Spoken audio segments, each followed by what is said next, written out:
আমাদের গুরুপাদ কর্ম ছিল ভক্তি কমল মধুসূদন গোস্বামী গুরুপাদ কর্মের শাস্ত্রাঙ্গ দণ্ডবত প্রণতিপূর্বক এবং সমস্ত গুরুবর্গদের তাদের চরণে প্রণাম করে তাদের আশীর্বাদ নিয়ে এবং সবাই বিদণ্ডী পাপ গৌরীয় বৈষ্ণব সংঘের সদস্যগণ সবার চরণে প্রার্থনা করছি সবাই আমাকে আশীর্বাদ করুন এবং এই ভক্তিনাথ ঠাকুরের গুণকীর্তন শত্রুবৃন্দ ভক্তবৃন্দ ভক্তিমতী মাতৃবৃন্দ সবার চরণে একই প্রার্থনা করি সবাই আমাকে আশীর্বাদ করুন এবং আমার প্রতি প্রসন্ন হয়। আমরা এই সুরভী কুঞ্জেতে ছিল ভক্তিনাথ ঠাকুরের 188তম শুভ আবির্ভাব তিথিতে উপলক্ষ করে আমরা উপস্থিত হয়েছি তার গুণকীর্তন করে আমাদের আত্মজগৎকে প্রকাশ করার জন্য। এই জন্য তার চরণে বিশেষভাবে প্রার্থনা করি তার গুণকীর্তন তার কৃপা ছাড়া এটা বলা যাবে। আমি প্রথমে একটা ইতিহাস বলব। একটা গ্রামেতে একটা প্রাইমারি স্কুল ছিল। সেই স্কুলে একটা নতুন শিক্ষক মহাশয় এসেছেন। শিক্ষক মহাশয় ক্লাস নিচ্ছেন, ঘরের ক্লাস। তখন প্রথম বেঞ্চের প্রথম ছাত্রকে জিজ্ঞাসা করছেন, আচ্ছা তুমি বলো তো যে ওই জনক রাজার রাজসভাকে হরধনু কে ভেঙেছিল? তখন সে প্রথম ছাত্রটি বলছেন, স্যার আমি ভাঙি নাই, আর কে ভেঙেছে আমি বলতে পারবো না। দ্বিতীয় ছাত্রকে যখন শিক্ষক মহাশয় বলছেন তুমি বলো তো, তখন সে বলছে, স্যার যে ভেঙেছে স্কুল থেকে পালিয়ে গেছে। এই কথা শুনে শিক্ষক মহাশয়কে বুঝতে পারলেন এই স্কুলের শিক্ষার কি অবস্থা। তখন তিনি ওই অঞ্চলের প্রধানের কাছে গেলেন, গিয়ে বললেন, যখন গিয়েছেন তো প্রধান তো দেখেছেন যে আমাদের গ্রামের শিক্ষক মহাশয় এসেছেন, তাকে খুব করে অভ্যর্থনা করে সম্মান করে তাকে বসালেন, বেঞ্চের মধ্যে বসে বলছেন কৃপা করে বলুন আপনি কেন এসেছেন। তখন সেই শিক্ষক মহাশয় প্রধানকে বলছেন যে পূর্বে কে এই স্কুলের শিক্ষকতা করেছেন, তোমাদের কেন বলুন তো? আমি এই ঘরের ছাত্রকে জিজ্ঞাসা করছি যে জনক রাজার রাজসভাকে হরধনু কে ভেঙেছে? তখন প্রথম ছাত্র বলছে আমি ভাঙি নাই, আমি কে ভেঙেছে বলতে পারবো না। দ্বিতীয় ছাত্রকে বললাম, সে বলছে যে ভেঙেছে সে বাড়ি পাঠিয়ে গেছে। তখন সে প্রধান বলছেন, দেখুন মাস্টারমশাই, এখন ছেলেরা কে ভেঙেছে কাকে ধরবেন, তার থেকে কত টাকা লাগে বলুন, আমি হরধনু কিনে নেব। এইরকম দেশের অবস্থা। ভক্তিনাথ ঠাকুর ঈশ্বরচন্দ্র বিদ্যাসাগরের ছাত্র ছিলেন, সবাই অবগত আছেন, বক্তাদের মুখ থেকে আমরা শুনছি।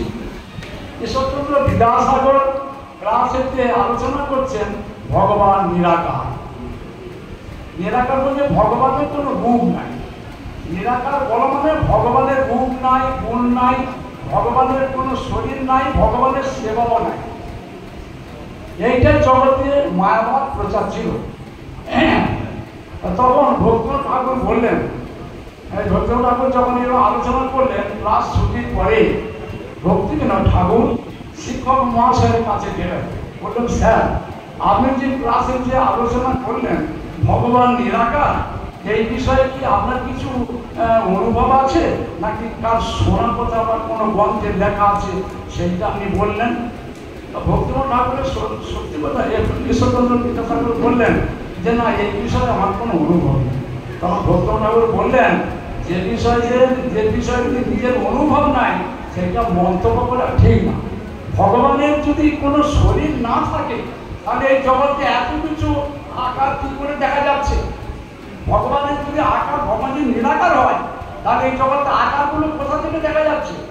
যখন একটা পুত্রকে আমরা দেখি তখন এইটা আমাদের জ্ঞান হবে নাকি যে সৃষ্টিকর্তা একজন আছে, তার সৃষ্টিকর্তা এবং করতে বলতে সে ভগবান, ভগবানই সৃষ্টিকর্তা, তিনি তার থেকে সব আসছে। আপনি কি করে নিরাকার বললেন? তখন ঈশ্বরচন্দ্র বিদ্যাসাগর তাকে বলেছিলেন, সব থেকে মেধাবী ছাত্র তুমি, সমস্ত ছাত্র থেকে তাকে সর্বশ্রেষ্ঠ ছাত্র বলে তাকে ভূষিত করেছিল।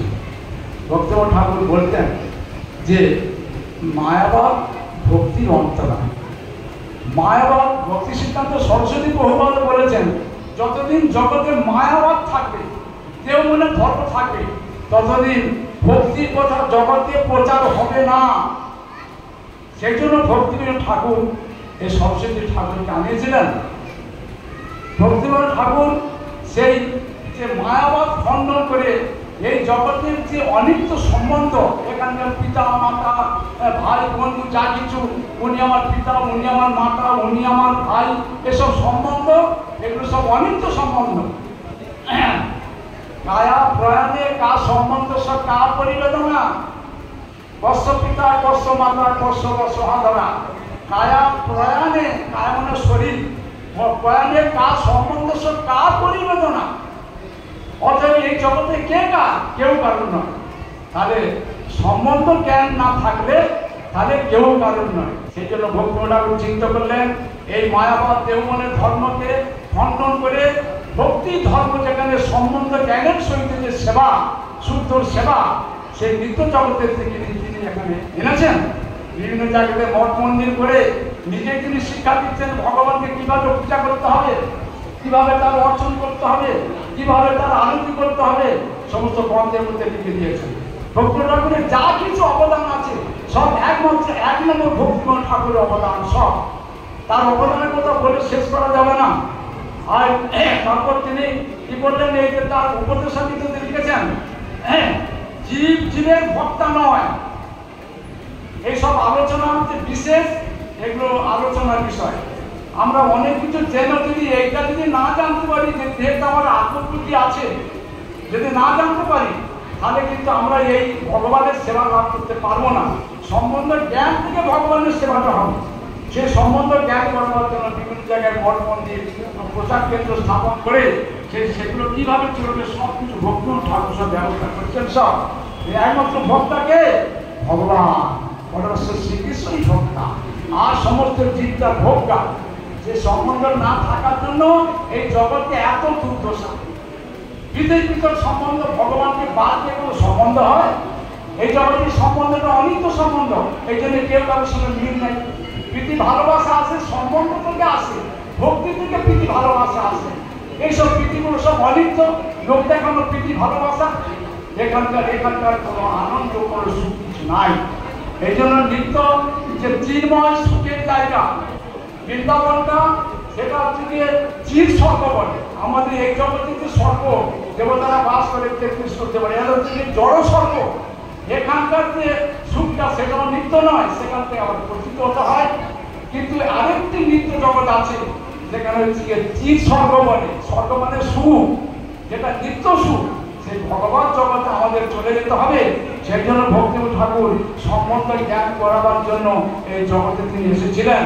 এসে বিভিন্ন জায়গা থেকে মঠ মন্দির করে সেই সমস্ত সব সেবা, বিধি মার্গের সেবা, একটা শাস্ত্রের মাধ্যমে থাকতে হবে তাকে। এই বিধি মার্গ থেকে সম্বন্ধ জ্ঞান হয়, এটা ভজন নয়। এটাকে ভজন নয়, বিধি মার্গ থেকে ভগবানকে পাওয়া যাবে না। আর রাগানুগা, রাগানুগা আর আধুনিকা, আমরা হচ্ছে রাগানুগা ভজন করছি, রূপানুগা